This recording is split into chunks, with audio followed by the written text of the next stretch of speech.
Yahoo News is reporting tonight that Mueller's investigation could be wrapping up shortly, according to a source familiar with communications between Mueller's team and defense lawyers. Quote, they've been telling people they are tying up loose ends now and trying to conclude. Your thoughts about, is this Dershowitz? Alan Dershowitz wrote that in his column today in the Wall Street Journal. This thing's reaching an end. Is that your sense? I think it's hard to know if they're wrapping up the entire investigation or just one phase of it.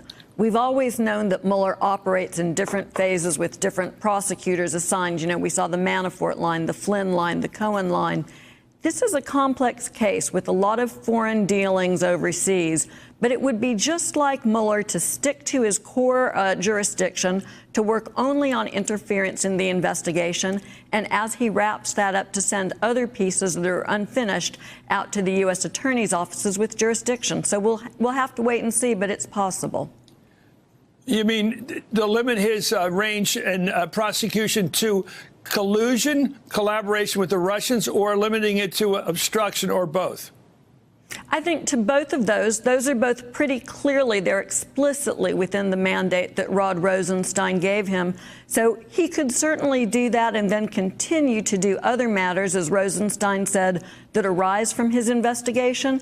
But he may choose to send those to U.S. attorneys' offices like the Eastern District of Virginia, the Southern District of New York, that have independent jurisdiction. And obviously, there are a whole host of reasons that we discussed for doing that. It protects those investigations from meddling. Well, Betsy, you and I have heard about this Mike Isikoff piece that's moving right now. Talk about what weight do you give it that this thing's coming to a head?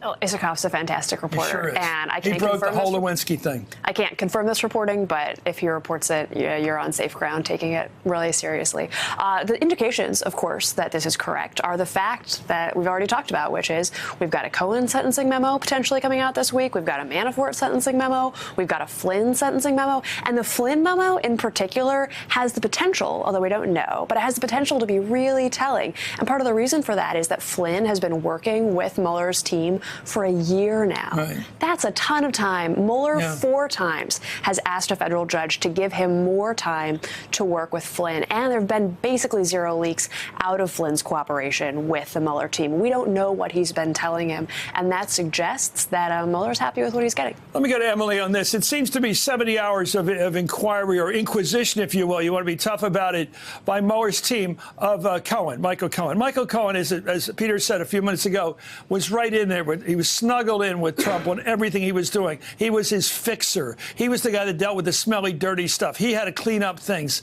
He was the guy going around and cleaning up afterwards if he could, paying off the people if he could. It seems like Trump knows all this. Like in The Bad Guy in Columbo, he knows everything he's done, and he knows he's got to pay for it because Cohen knows everything he's done. Your thoughts about why this is getting under his skin, the Cohen testimony of the last few days? Well, I think that there are 2 reasons. The first reason is just as you said, that Cohen has worked for him for a dozen years. He was in there not only with him cleaning up his messes, but Cohen was in there with his children cleaning up his children's messes. And I think that that gets under his skin. The other thing is the president doesn't like anyone who he perceives as disloyal to him.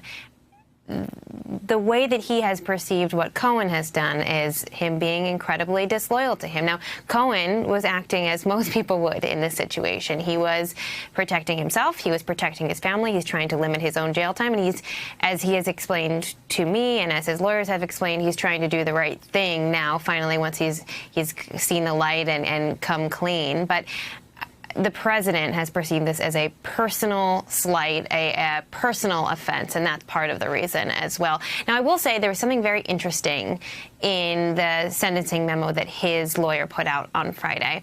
He was saying that Cohen was in close contact with people around the president last year when he was preparing to lie for Congress. Now, he didn't go as far, the attorney did not go as far as to say that he was directed to lie to Congress. But I know from interviewing Cohen that August, actually exactly around the time that he wrote the statement to congressional investigators, that Cohen carried 2 phones with him, one in a black case and one in a white case. And the phone in the black case, he explained to me in the interview, was a phone that he carried just to receive calls from people in the White House. So this was someone who was definitely in close contact, at least as he explained it to me, with the White House during that period of time. Hey there, I'm Chris Hayes from MSNBC. Thanks for watching MSNBC on YouTube. If you want to keep up to date with the videos we're putting out, you can click subscribe just below me or click over on this list to see lots of other great videos.